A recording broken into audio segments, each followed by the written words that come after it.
How to unarchive a post on Instagram.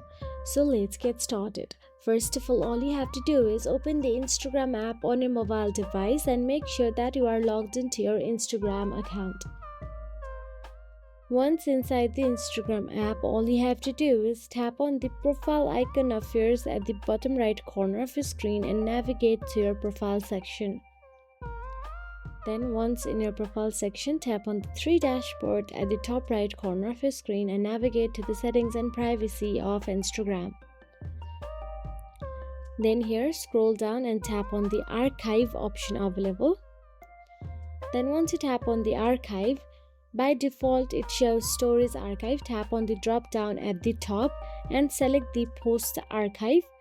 Then find the post you want to unarchive and tap on it.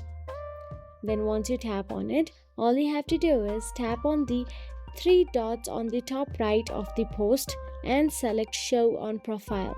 Your post is now restored to your main profile grid exactly where it was before based on the original post date. And that will be. If you found this video helpful, please like, share and subscribe, and thank you so much for watching.